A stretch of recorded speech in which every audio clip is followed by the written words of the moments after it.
Hey, this is Mike Lindsay from Vital MX. We're out here in Gainesville, Florida at the famous Gatorback Raceway testing out the 2024 Triumph TF250X, and that's pretty exciting to say. We finally have our hands on this bike. We got to spend quite a day here at Gatorback. They had the main national track prep. They had the back track, which for the life of me, I can't remember the name of. It was nice, so they prepped out 2 tracks for us and let us spend quite a long day after quite a long presentation last night. So I was able to log a little over 3 hours of actual engine time on the bike today, got to do a host of changes and just really feel out this machine. And strap in, this is gonna be a little bit of a long one. We got a lot to talk about. Starting off with the presentation and giving you guys a little bit more background and information on this bike, its development process, and really what's unique about it. I know there's been a lot of speculation, people claiming it is a KTM engine, this and that. I asked some pretty hard questions during that presentation, and I got some pretty good solid answers out of them. So what stands out about this bike? What makes it unique? There's only so many ways you can skin a cat when it comes to a motocross bike, and we all kind of know what formulas work. So there is a lot about this motorcycle that is very familiar. A lot of brands, particularly a lot of partner brands. They used a lot of high-end components, whether we're talking about Pirelli, DID, Koenig pistons, Brembo, all these brands that we've become very familiar with on other models, KYB, etc.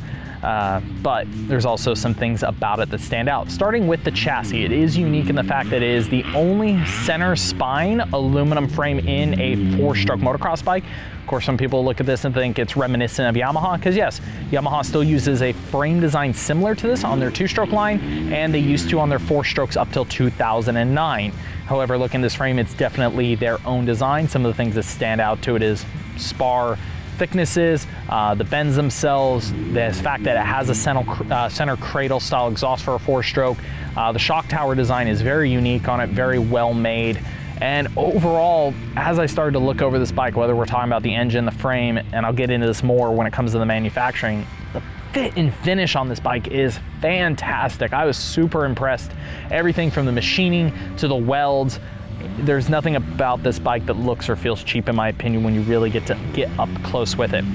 So starting off with that chassis again, center spine, aluminum frame. From talking to Ricky Carmichael to talking to Cervantes Tedesco, all the guys that have been involved in this testing program, they said that the most hours has gone in this frame. And they've been working on this project since mid-2019. And they said they really wanted to nail the chassis, and I'll hand it to them. I will, we're testing a different track. I don't have any bikes to sit here and compare to. I would say potentially my first impression is possibly the best chassis in class. It is an excellent combination of comfort, stability, traction. It's planted. I really enjoyed that part of it, and also figuring out how I could push the bike. So out of the box, 105 millimeter sag, I believe 2 or 3 millimeters on the fork height. Bike's a little bit softer in character. I'd say set up more for a novice to intermediate, where some of the bikes we test, like the KTM products and the Cowies, seem to lean a little bit more towards an expert suspension setting to a pro level. Out of the box, this stuff's a little bit more comfortable. Bike balance was excellent. Even though it was a little bit soft, the bike didn't feel necessarily pitchy, in my opinion. It felt like it was very even, settled on both ends. Chassis was very stable. Bike turned pretty well. We had a lot of traction out here, but I was very interested how well I could get the bike to turn, because it felt a little bit long, a little bit mellow on the tighter corners. Decent front end traction, but I wanted more. So we went from 105 sag to 102, 101. We basically put 1 turn on the rear spring. Really didn't worry about measuring it, just going off feel. Ended up going stiffer on the high-speed compression by a 1/4 turn. I went 3 clicks stiffer on the low-speed compression on the shock. That was the first direction I went. Hike up a little bit in the rear end, put a little bit weight on the front. Started turning great. Really didn't get nervous, didn't get any twisting, anything I was afraid of. Wanted to go farther. We ended up pulling the forks up to 5 millimeters, pulled them up, I believe, 3 millimeters in the clamps. Went stiffer on my fork because it was, again, soft. So I think I ended 3 clicks stiffer on compression. I went 2 clicks faster on my rebound for better recovery. At this point, bike was turning phenomenal. I was very stoked with the handling characteristic. The main track at Gatorback is pretty tight. The back track is pretty fast in places, a lot of sweeping corners, a lot of fast straightaways. I never got this bike really to twitch or do anything weird, and the more weight I put on the front, I was waiting for that tuck on corner entry to find some sort of knife edge with it, but I really never got there. Combining with my suspension setting changes, it was super stable. That was, again, I told those guys, one of the more impressive things to me, the fact that I could keep putting weight on the front end of this bike and just get it to carve, and I wasn't dealing with any issues. Last thing I did was slow down the rebound on the shock to get to settle. It felt like everything I was doing, it was making the rear stand up in places, turning rollers, it kind of wanted to stand up. Slowing down the rebound helped settle it down, and by the end of the day I had what I thought was a very well balanced bike, a very comfortable bike. Tracks I'm more familiar and comfortable with, and for my size I would definitely go a little bit stiffer, but I think again for a general consumer out there, they've nailed a great suspension package out of the box. It's definitely comfortable. That gets into the next thing I loved about the chassis is touch feel. Basically, you know, your hands in the bars, the feedback you get, the slap down, the stuff that irritates your hands, the harshness that we feel in some bikes. As more OEMs have gone to tighter train bikes, trying to get a little bit more weight on the front, it's very easy to get lost between your fork setting, what balance you're running, and getting kind of these harsh feedbacks. Touch feel on this bike is fantastic, whether a little chattery chop, slap downs, not as much energy as I was expecting transfer in the hands. That was, again, a very big positive for me. Speaking of the rider triangle, again, this is something that's always a concern with an all-new manufacturer, but when you consider all the test riders, I really kind of figured they'd nail this. Rider triangle is fantastic. Kind of somewhere between an Austrian and a Honda for me. So seat to foot peg height is good, the handlebar height. There isn't a lot of adjustment in the handlebar mounts, which is a little more unusual from what we're seeing these days, but I thought everything was very neutral. I didn't want to play with anything. Pro taper ACF handlebars on the bike, neck and triple clamps. That may stand out to some people. Neckin does produce KTM stock clamps, but these clamps, the taper, the design of them is very different from what I've seen from other OEMs. The thicknesses and where they are, definitely a very unique looking clamp up close. Again, very happy with the KYB suspension. Typical design on the shock, nothing crazy there. The fork is not the most modern version of the KYB fork. It's not the same as Yamaha. It's a little bit smaller cartridge design from like 2 or 3 years ago, but again, excellent componentry, very easy to set up. They picked excellent spring rates out of the box. Nothing I was dealing with there. If there's anything I had to say negative about the setup out of the box when it comes to chassis and suspension, again, for some people it might come across as a little bit on the soft side. I think they nailed a great middle of the road setting in my opinion though. And out of the box with their base settings, it definitely could turn better, but that's why I pushed and pushed to put more weight on the front. And I think they were good and conservative. They didn't want to, we go with some OEMs where they've got super high sag right out of the box, or trying to make sure we don't say the bikes don't turn.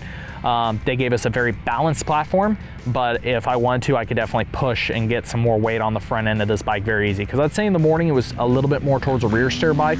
I was able to get it up on the front, but something else I was excited about is the changes were noticeable on the bike, but I didn't feel like at any point I was going off the cliff. Like I could go 2 or 3 millimeters on my fork and my sag, either direction, and it was noticeable, but it didn't feel like it was over the top. It wasn't too big of a change, but still noticeable at the same time. So I felt like the operating window of this bike was really, really wide compared to maybe like a KTM or Kawai, some other stuff I've ridden. Maybe the peak performance grip on the chassis might be a tick off, but I think the window is really wide in which it works, at least from what I experienced today, going from ripped till this morning loam into some sand sections, into it being overwatered when it was hard pack, into straight up hard pack, high speed, tight, etc. For a one-day track test, I think we had a pretty decent location. So overall, my biggest positive with this bike is the chassis, and that comes with everything from the comfort, the stability, to the handling. I give the guys a huge thumbs up for their first go, and I know that's the part of the bike they're the most proud of. Moving into the engine, I asked what I would consider the difficult question during the presentation last night. I asked those guys to please explain to me why this bike has such a similar bolt pattern, similar look to a 2 or 3 year old KTM engine. And I really appreciated their answer. They didn't dance around it. They said, look, we benchmarked every single bike. We benchmarked Austrian bikes, Yamahas, Hondas, Kawais, everything. They said they spent the most time benchmarking this bike against Yamahas and KTMs. And they said they felt like the package of that outgoing style KTM engine, kind of the base born stroke, the kind of base layout, was a great place to start. But in looking at the way they built it, they're using all their own partners, their own manufacturing. A lot of people connect the dots that they use Bajaj or some stuff, which is KTM's. No, this engine is designed in Britain, is built in their Thailand factory. They showed us a lot of the way stuff is machined.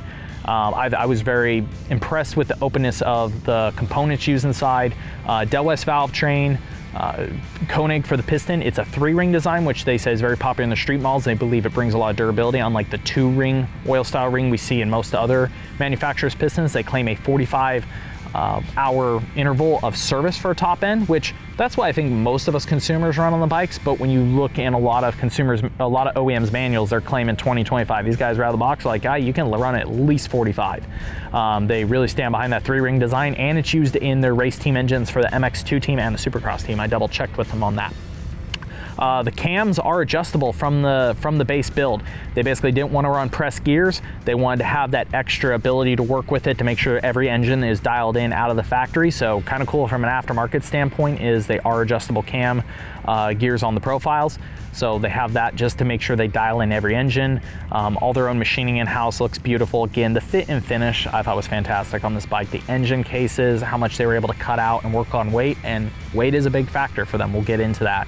Exetti for the clutch components. It is a bevel clutch, aluminum basket with steel gear. Very familiar again to a KTM design. The born stroke is 78 millimeters by 52.3. That is what KTM Husqvarna Gas used to use before they went to, I believe they're on an 80 or 81 now. They've gone quite square on their new born stroke. That born stroke is the same as the Cowie 250 as well. Cowie just updated theirs 2 or 3 years ago. It is kind of middle of the road. The Yamaha is a little bit smaller on board. The Honda and the current gen KTMs are all bigger on bore.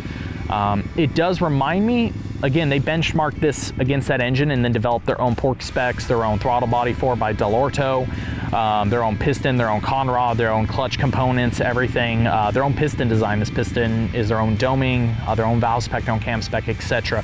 So I think it is a very smart move. I think that outgoing engine, again, that design for K2 is very well received. So I think to baseline that and develop their own components and their own performance and to give them a launch pad is a great idea. And now they have the ability to develop from there. The engine is very linear. It's very well mapped out of the box. Again, fit and finish. I was very impressed with the mapping. It's clean. It's not jerky in the corners. It runs very crisp. It doesn't have any weird garbles or hiccups that I detected. I thought it was very connected feeling. It's not a very aggressive engine character. It's a very linear. It has good torque, not class-leading torque. I think there's a couple bikes that feel like they have overall more torque than this, but the breadth of the torque, the bandwidth at which that works, or the length of its peak torque seems to be very usable through the mid-range. So it's a little bit soft down low, picks up really good mid-range, pulls really well, and it screams. It makes its peak horsepower at 13,500 RPM and pulls all the way to 14,000. It's making its peak horsepower where some of its competition is at their RPM limit. So pulls all the way through. Stock gearing is a 1348. That's pretty spread in my opinion. And I told them that right off the bat. I kind of expected that. Second gear, I can ride almost all Gator back in second. It was kind of nuts. Second, third lasts forever. I could barely use fourth. Personally, they didn't have gearing options. I would love to go up a tooth. If not two, it can handle it. Third and fourth would be so usable on this bike. Because I was able to I was pretty impressed how well it could carry third, even some tire corners. A little bit clutch action, picks up really well. Again, that long torque band in the middle felt really good. But again, the gearing's a little spread for me stock. Again, I think it's a very good choice for a consumer. Some people might like it for certain conditions. For me, being a little bit on the heavier side right now for the 250s, I wanted that pickup. I wanted to tighten up those gears and row through them. And speaking of gears, this is one I'll jump to because I was genuinely impressed with this. They have a suite of electronics on the bike. I'll talk about more, but they do have a quick shifter option. They are normally a street brand, so they have good experience with that. If you've watched my videos before, at least the Austrian quick shifters I've tried, I am not a fan. I do not like the sensitivity of them. I don't like the cut factor of them. I don't use them. I haven't found a reason to run the system over me just working with my own throttle. I waited till late in the day to do it because I was just being hard-headed. Their quick shifter is awesome. It cuts super quick, so it doesn't feel very intrusive, and the sensitivity isn't that high. You definitely have to pull in the shifter pretty hard, so I didn't feel like when I bumped the shifter a few times by accident, I didn't have it accidentally cut the bike. So once I turned it on, I left it on the rest of the day, and I almost didn't notice it, and that's the best compliment I can give them. There's times I was still using the clutch, still shifting air, but there was a few times where I could just yank up and pull it. I was very impressed at how well the quick shifter system worked on this bike. Overall, like I said, engine performance is very broad, great peak numbers. They do claim 48 horsepower out of the box, but that is to the crank, so that's why it sounds so high. Would love to get this on a wheel dyno. I don't think it will be best in class horsepower, but I think it will be very, very competitive once we finally get to weigh it against other machines. Electronics in this bike, we're very used to Kiin ECUs on all the Japanese, even the KTM. This actually has a Get Athena. They work together with those guys to produce an ECU for this bike. So they do have some applications within an app for mapping. They have 10 maps they're releasing with this bike. They have a launch control, again, quick shifter. We have traction control systems. We have a map 1 and 2 we can assign stuff to. However, as of right now, the mapping options are limited. They didn't want customers to get too lost. They have 10 maps that you'll be able to download and play with on that app, but you won't be able to customize apps. They did say as of yet. I have a feeling down the road they'll get there, and I'm a little disappointed when I talk about their fin finish. That's one thing that they've held back with for now. However, I do like the breadth that there is 10 options to play with. At least there's a little bit to play with in there. The actual map switch 1 and 2 between the dry and wet we tried today, not a huge difference, just a little bit.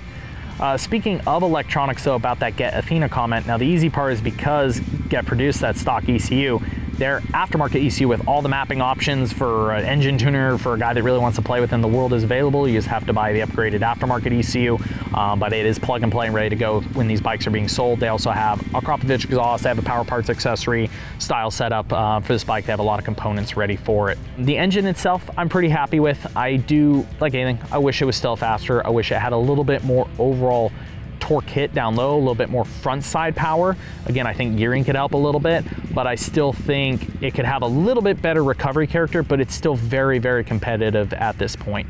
So back down to the fit and finish and kind of going into weight. A big theme about this motorcycle, they're very proud of the weight. This bike comes in at 229 pounds, fully wet, ready to go. Off the top of my head, I believe that puts it in the Honda 250 as the 2 license class. I believe they're both 229. And I can tell just, again, looking the fit and finish of the bike, they're very proud of the weight of the frame. The cases, again, for the engine, they've built themselves. They look like KTM, but they're their own machining pattern. You can see some changes in it and in the head that they've done to continue to get some weight out of this bike. Overall, still running spring forks, being that light is pretty good. One thing I wasn't a super fan of, not from a little bit from a performance standpoint, is they went with Pirelli tires. I am a big fan of the Pirelli rubber. I'm used to it. I do test on it a decent amount. They went with a 190/19, I believe it is, rear tire. So they're one of only 2 bikes in the class, there being the CRF 250R that is running the smaller rear tire still and running the kind of smaller rim that's sort of going away. I believe that's a 1.85. Everybody else is updated to 2.15 rims and 110 tires. 250s make enough power now. I want to see that. I want to see that 110 on it, but I think for them it's partially a weight goal, less inertia on the rear, makes the rear end work better. It also keeps this motor spooling up quick with their gearing. Like I said, I would gear it up a tooth or two, slap a 110 on this. I want a little bit more rubber contact patch. I want a little bit more sidewall to bite on under lean angle. So a little bit disappointed there. The actual performance of the Pirelli tires out of the box are great. I have no complaints on the fronts or anything like that. I just wish we had a little bit lighter rear. But again, getting that fin finish, ooh, tough one. This bike pretty much has all Torx hardware on it, and not Torx hardware that has, you know, a socket on the outside of it for a standard 8 or 10. We're talking about Torx only. The British, I get it. That's gonna be a little tough for me to get used to. So prepare to buy tools if you do this. It looks like there's only like 2 different torque sizes across the bike, but the fit and finish of the bolts is amazing because they are cut down as minimal as they can be. Just a lot of stuff. I was really impressed again with the machining, the hand welding on the frames. This is not machine welded, it's a hand welded frame. It is beautiful, the swing arm, all those things put together really well. And again, it comes back to them really talking about wanting to be this in the long haul, really being proud of their brand's durability on their street models. And I see it. The dirt bike, while from the outside, okay, it's just another motocross bike, when you really look at it up close, I'm very impressed at the steps they're taking, again, the brands. And similar again to another manufacturer, KTM kind of talks about their relationship with Pankel and Carrillo, seeing these guys talk about Koenig and Zetti and Drill. They're willing to name off a lot of the parts and the suppliers. They're not shy about that. They're not shy at saying where the factories are. They're not shy of saying, hey, we get this part from Brembo, we get this from KYB, we get that from, we get that from Del Orto, we get that from Get. And to me, as a consumer, that brings some confidence in there because I can look up those brands. I know what the quality, what the reputation of these brands are, and that they're trying to put good components in this motorcycle. The MSRP is a bit high, comes in at right under 10,000, right there with the top 250Fs. But again, it makes sense when they're talking about premium quality. Another thing they mentioned is really cool to have on their website. I'm going to plug this real quick, is Parts Fish. So they have a Parts Fish on their website. You can go look up anything, you know, plastics, radiators, blah, blah, blah. You can buy it on there and it'll send it to your nearest dealership, or it'll tell you if your nearest dealership has it. So a little bit nicer than I like that system. That's pretty cool. If being able to look up parts, see if your local dealers have them there, and then if they don't, being able to have them shipped there next day at whatever you want. So it seems like so far from what I can tell, the consumer experience with this bike, they're very into trying to provide that. They're into trying to give a consumer their money's worth with this bike and the ownership experience. So what are a couple straightforward questions I can answer for you? I think one of them is, would I be willing to spend my own money on a brand new dirt bike from a brand that's never built a dirt bike? After experiencing what they had to offer, the way they answer our questions, how open they were to their manufacturing processes, how this bike came to be, the amount of time in it and money, I'm very comfortable. The fin finish again on this bike is excellent. I think it's a lot better than some of the motorcycles that I see roll off lines. Again, the quality of the welds, the machining, etc. I would be very comfortable walking in and purchasing one of these motorcycles. Would it be my first choice in class? That's tough. It's a very solid package out of the box. Like I said, I would argue potentially once we get to testing more, I think the chassis is up there for potential best in class. I think the suspension package is solid. I still think it could always use a little bit of improvement, but I think they picked a very good baseline setting. Engine is better than a Honda or Suzuki by far. It's kind of up there, pretty close to what the Austrians are producing right now. Yamaha Kawi, it's got its own little bit different character. You could argue different ways. I still would like, again, to see more overall torque output, a little bit more front side character, a little bit different gearing I'd like to play with, but I think they're competitive in that engine aspect. And again, the way it makes power and the width of the torque band, I can see why we've been seeing really good starts out of their guys in racing trim. Of course, the race bike makes way more power, but I can see why they're producing good starts at the moment. Again, electronics good. I wish we had a little bit more mapping options like what most OEMs are pushing to. I do appreciate their first dab at it. I would really like to test this against our bikes. I'm not gonna say we're their 250 shootout. I wouldn't say this would win the shootout, but I think it'd be very competitive for a podium spot, and I just think it's a very well-rounded package. I think they'll definitely find customers. I definitely think they'll find people that really want these bikes and are gonna be very happy with them. What would I change if I were to take this bike home? I want to get a little bit more torque output out of it. I want to get a little bit more front side character, that roll-on power I'd like to get, like to play with the gearing, like to go a little bit stiffer on the suspension settings, not only just from a weight, but from an aggressive standpoint. I know once I'm more comfortable, I think this bike is a little bit soft, but again, good baseline setting. Tires, rim for sure, I'd switch out to both larger sizes and just keep improving. But like I said, it's very comfortable. I really like the performance window that this bike works in, and I'm very excited for us to get these bikes, continue to test them. Triumph's gonna have them to us in a few weeks, and we're gonna just keep learning more. But again, for their first attempt, bravo. I don't think I've been this impressed at a manufacturer's first go at creating a dirt bike. So if there's anything more you'd like to know, please throw it in the comments section below. This has been a very fun intro. We've learned a lot. I definitely have quite a bit of information I could continue to just keep chatting here on. So if there's anything I missed or something you're particularly interested in, please let me know. And as always, if you enjoy our bike reviews, if you can stand listening to me for this long, hit thumbs up, give us a subscribe. It'd be well appreciated.